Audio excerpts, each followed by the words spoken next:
Nerd alert! Learning is important, right? Yes, exactly. What a bunch of nerds. Nerd alert! Right. Marketing Architects. Hello, and welcome to the Marketing Architects, a research-first podcast dedicated to answering your toughest marketing questions.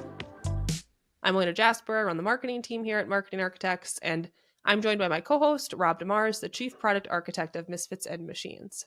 Hello. Hello, we are back with your weekly Nerd Alert. Every week, I'll take a deep dive into academic marketing research and translate its complex ideas into simple, understandable language for Rob, and of course, for all of you.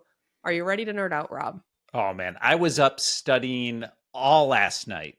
No, actually, I was watching The White Lotus. Yeah, let's do this. All right, let's get into it. Well, this is a topic that you probably would spend all night studying. So I'm going to link the research we cover in the episode notes. And what I'm talking about is a study titled The Cybernetic Teammate, a field experiment on generative AI reshaping teamwork and expertise. It's by Fabrizio Dell'Acqua, Charles Ayoubi, Hila Lifshitz, Rafaela Sadun, Ethan and Lilac Mollick, Yihan, Jeff Goldman, Hari Nair, Stu Taub, and Kareem Lakhani. It's by a lot of smart people with names that are really hard to pronounce. I apologize. And Bugs Bunny. It's a massive field experiment run at Procter Gamble, no less, and it might just change how we think about collaboration in marketing. But before I get into it, Rob, let me ask you this.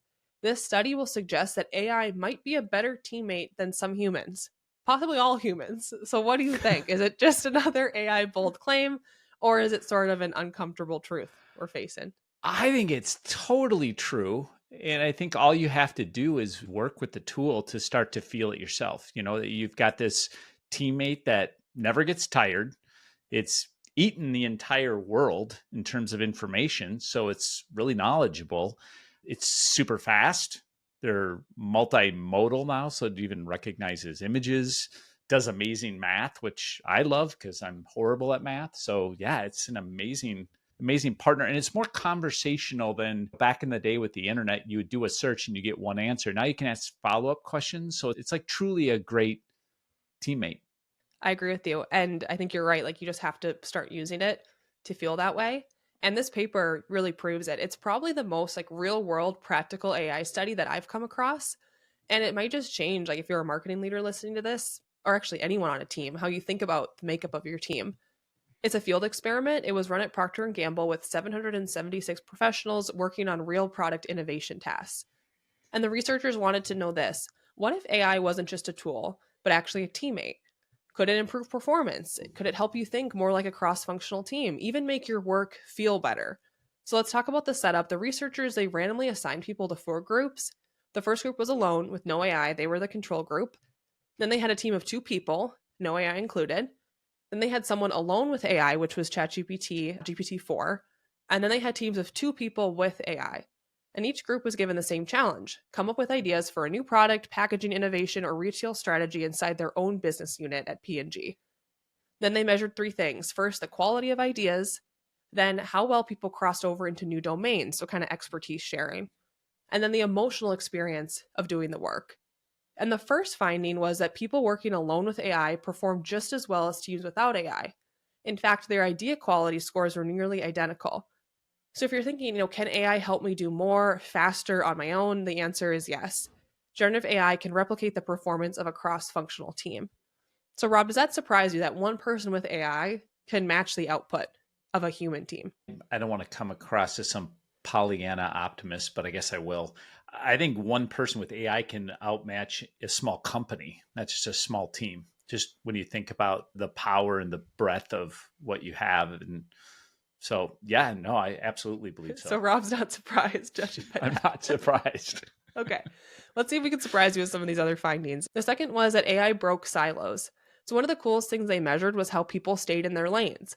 And without AI, R&D folks, they tended to pitch technical solutions. Commercial folks pitched market-oriented ideas. With AI, those differences, they vanished. Everyone submitted more balanced, cross-disciplinary proposals, regardless of their background. So in other words, AI had helped people think beyond their current expertise. The third finding was AI makes work feel better. And I loved this one. So here's this twist.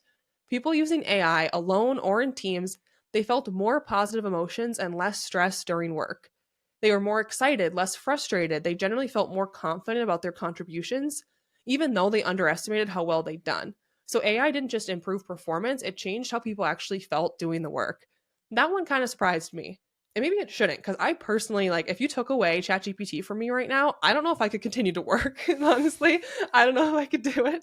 What do you think? Are we going to start seeing like AI adoption driven by culture, employee experience? Right now, it seems like really centered towards productivity, right? Like that's the pitch. Yeah. But could that start to change? I think so. And I was actually just talking about this with a friend of mine. At the beginning of the internet, everyone was talking about it's the internet, right? But then all of a sudden it just became integrated with every aspect of our life. And you start saying, what's the internet that I'm working with? And I think AI is the same thing. It's right now, it's got this face to it. We tend to see it as ChatGPT or whatever, or Gemini, but it's now just starting to ooze its way into every aspect of our lives and our tool sets, where it just starts to become an acceptable force in the universe versus this one singular face that we're either super excited about or super scared of. Agreed. I want to talk about one final finding quick, which is that AI doesn't just match human collaboration, it sometimes outperformed it. So teams that used AI, they were 3 times more likely to create a top 10% idea compared to teams without AI. And interestingly, the AI human collaboration didn't reduce variety. So even though people relied heavily on AI, their final submissions were still semantically more like humans than AI alone. So it's not just AI doing the thinking, it's a new kind of blended intelligence. And that's what they called cybernetic teaming.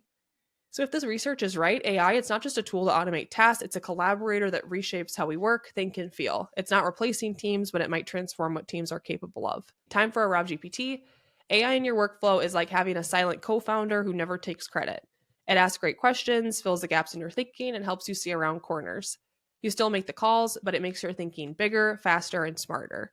And unlike your last co-founder, it won't fight you over the logo. All right, Rob, what'd you think of that one? I continue to be amazed at how this technology integrates with my life. And I think the more we play with it, the more useful it becomes. And the more we're willing to delegate. I think we have to sometimes even remember to delegate certain things. ChatGPT helped me fix a running toilet the other week using the vision capability. I literally brought my phone into the bathroom, opened up the lid of our toilet while the water was running, and showed it using the ChatGPT vision, and it walked me through, because I don't know the first thing about fixing a toilet. And it's like, oh, you must have it's either your seal or it's your floater, whatever, that floater thing. And I'm like, oh, okay, well, how do I adjust the floater? And it literally explained to me, like, well, see that thing right there? Just turn that to the right. It fixed my toilet, right? So I know that's not a marketing example, but it's one where I just feel like you have to think through, how could I potentially give this problem to ChatGPT and workshop, and just reminding ourselves of that. Sorry, that's my little soapbox. No, it's a great example of it's just become a part of your normal workflow now. Like it's helping you save time and do things that you wouldn't have normally thought of. Yeah, I really liked this study. It was brought up on the artificial intelligence show. And I thought, that final takeaway about how it, people that were able to use AI, they actually felt better at work. That's ultimately what you want, is it's doing tasks for you that it's helping you do things better, and it's taking care of things that you might not necessarily want to do yourself. And so I thought that was a very promising finding. Absolutely. That's it for this episode of The Marketing Architects. We'd like to thank Taylor De Los Reyes for producing the show. You can connect with us on LinkedIn, and if you like the podcast, please leave us a review. Now go forth and build great marketing.